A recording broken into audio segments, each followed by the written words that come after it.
Where to start in trying to understand the magnitude of what's just happened in Syria? Here in the center of Damascus, just hours ago, still Bashar al-Assad's nominal seat of power. In his dynastic heartland and putative holdout on the Mediterranean coast, where they ride a statue of his father through the streets. In Hama, seized in the Assad era, or Thursday, where a reporter sheds his protective vest to embody the emergence of a new Syria. But perhaps the most instructive place to look is here, in the former regime's darkest corner.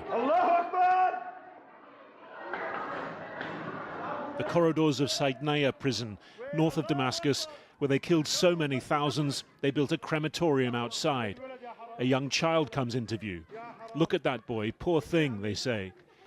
These women, at the heart of a brutal industrial oppression, being freed, being told to say God is great, not to worry about possessions, about ID cards, about where to go and how.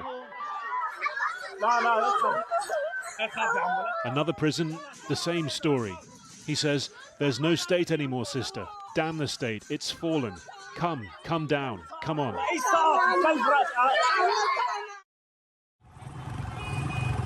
Russia's foreign ministry left to confirm that Assad was now out of the country, having left instructions to transfer power peacefully.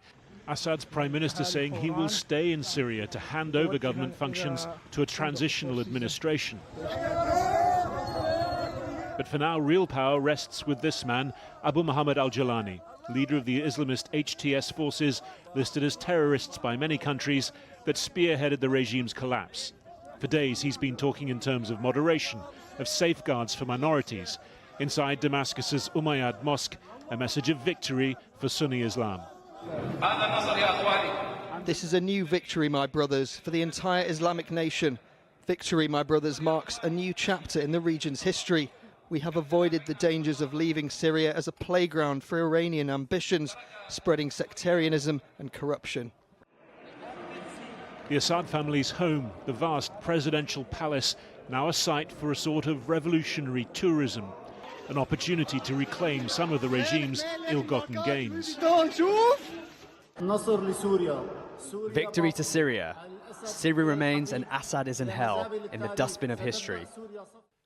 But for millions of Syria's displaced, it's their own homes they're desperate to reclaim. So often these roads have been clogged with those fleeing to safety.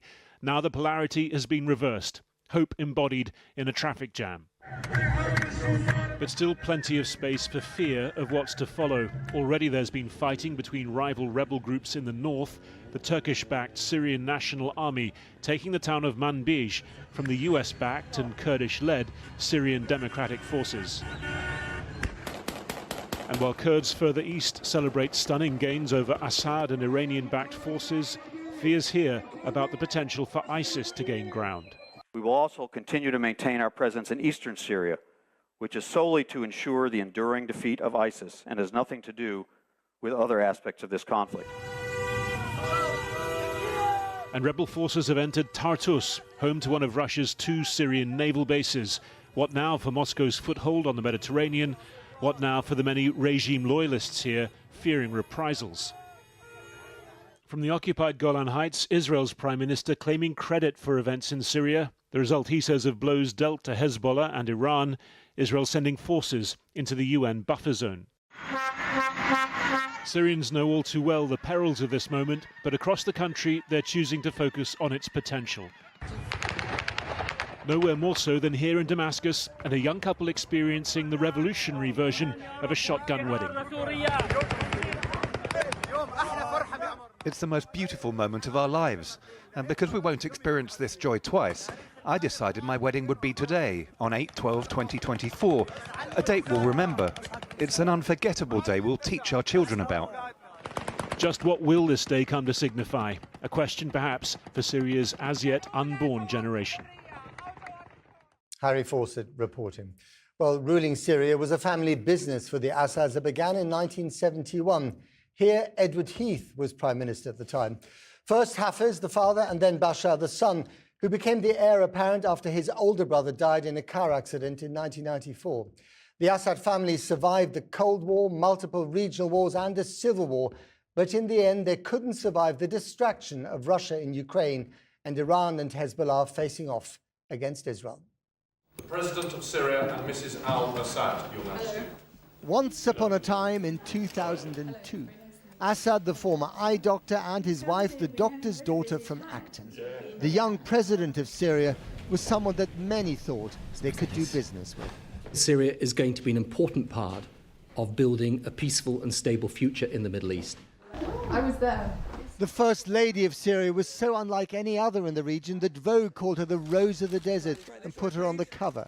The Assad family became pin-ups of bliss and normality. But family history told a different story. Bashir's father, Hafez, who came from the small Alawite minority, had ruled Syria with an iron fist for over a quarter of a century.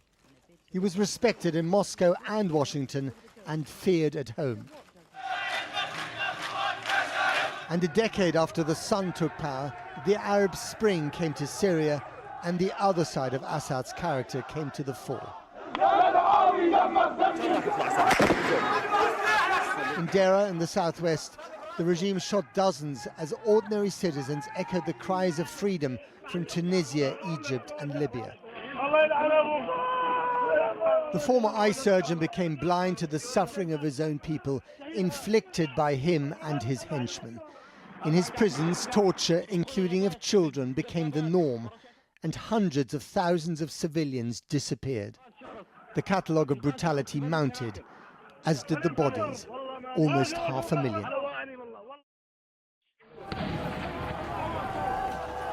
Barrel bombs dropped by planes onto residential neighborhoods and hospitals. And in 2018, a chemical attack in Douma that may have killed over 1,000. It was condemned by President Obama, who ended up ignoring his own red lines and stayed on the sidelines. What kept Assad in power was military help from some powerful friends. First, neighboring Iran. The Shia power helping Assad's Alawite Shiite minority. Here, Iran's pin-up commander Qasem Soleimani addressed the troops fighting the Syrian rebels before he was killed by an airstrike ordered by President Trump. And then there was Moscow, whose planes and helicopter gunships ruled from the Syrian air. Putin and Assad had both taken power in 2000. They believed themselves indispensable to the rule that keeps or kept their country together, and increasingly their end justified some brutal means. Syria's civil war exported its consequences. 7 million ended up on the refugee trail in Turkey and Lebanon, and in 2015 on the long trek to Europe. Many of them heading to Germany, huddled masses triggering unintended consequences inside the EU. The rise of the anti-immigrant far right, breathing life into Germany's AfD. New life into France's Marine Le Pen. More life and power into Hungary's Viktor Orban. And even providing Farage's Brexit campaign with perhaps its most powerful, if misleading, poster. President Assad was kept in power by Iran and Russia And with one distracted by a standoff with Israel and the other by war in Ukraine, they threw him under the bus this week, leaving his country up for grabs. Whoever ends up ruling Syria, and however, the next few months are bound to show once again that what happens in Syria doesn't stay in Syria. Well, with Assad gone and the country in the hands of different groups of rebels, what now for the future of Syria? A little earlier, I spoke to the Syrian columnist and foreign policy expert, Dr. Hyde. He's a consulting fellow at the think tank Chatham House in London.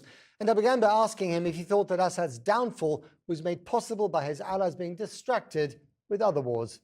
So if you look at Russia's position, has moved most of its equipment as well as personnel away from Syria because of the war in Ukraine.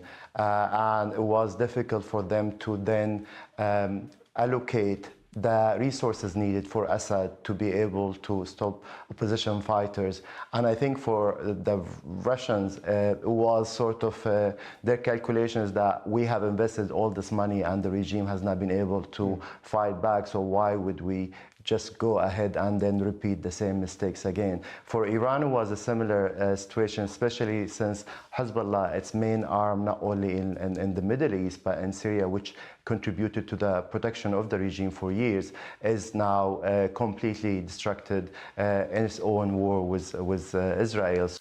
And so what happens now? Because there are so many different rebel forces, from Kurdish separatists to, Islamists of different, levels of extremism that have converged on the big cities.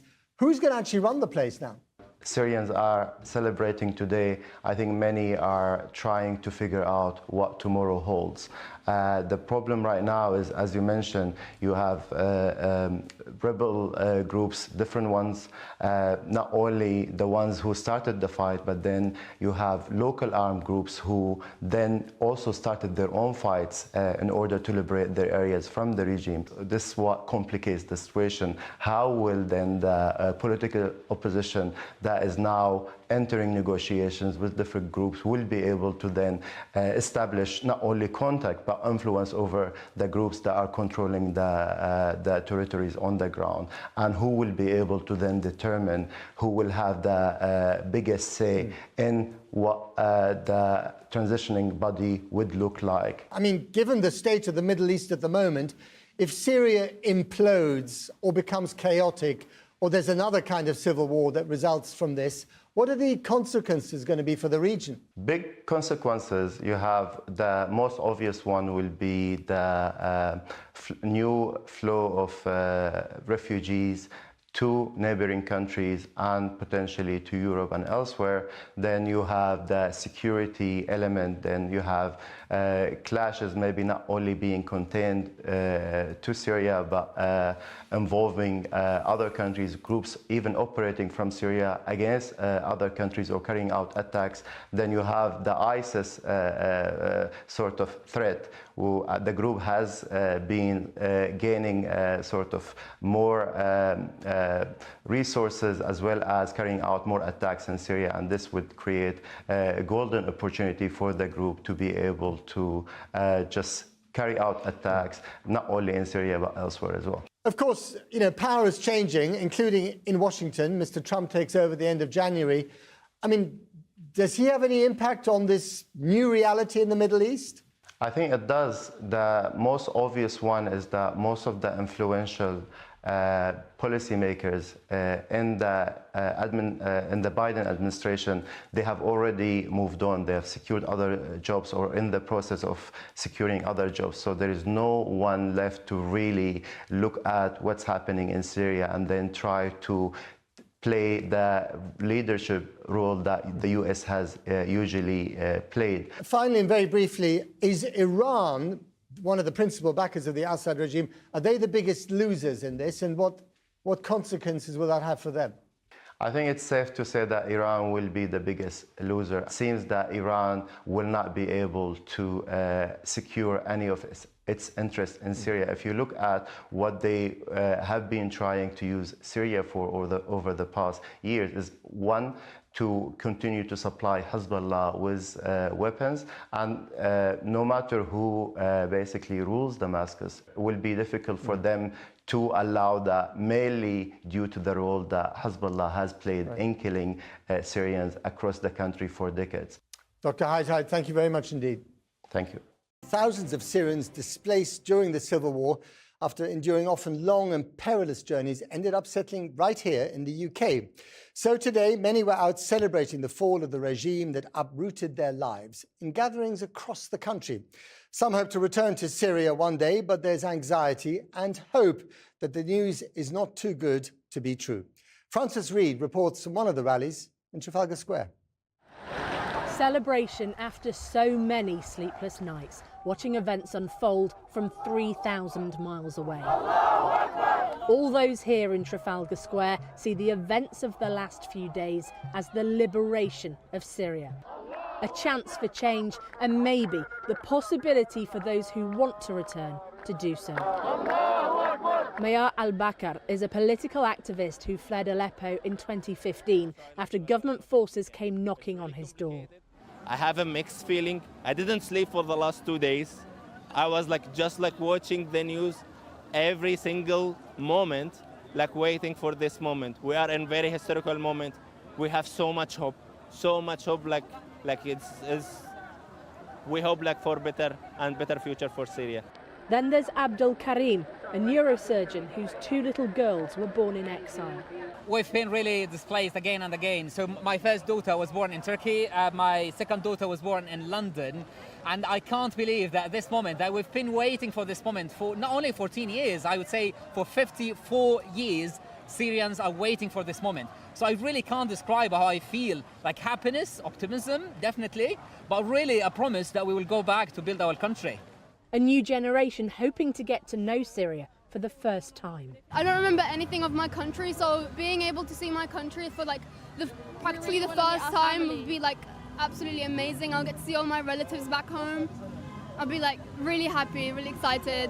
Some 20,000 Syrian refugees were resettled in the UK between 2014 and 2020. Many of them never wanted to leave their homes and never imagined that they'd be living here now. And that's why across the UK, so many turned out today, including in Manchester. In West London, Syrian and Iraqi Christians came together to worship. For those in the Syrian Orthodox Church, they hope that reassurances that all will be protected will be honoured in the mosaic of faiths that make up Syria. Do you think many Syrians who moved to the UK will now want to return to Syria? I think our people, they will have to wait to see what will happen. If safe, democratic, yes, I think majority that return, because our country is beautiful. Sunshine, weather, food, everything is our country. Rula, a primary school teacher, grew up in a neighbourhood where all faiths live side by side. Mixed emotions, I would say, at the moment. We just want the safety for people, regardless the faith, regardless the religion, regardless the beliefs. So many have made their lives here in the UK while watching the horrors of war unfold for their families over the last decade. All while conflicts in the wider region and geopolitics of the biggest players buffeted the possibility for peace and fated their futures. There is still anxiety for Syrian communities in the UK, of course, but now also hope that all Syrians' prayers will be answered.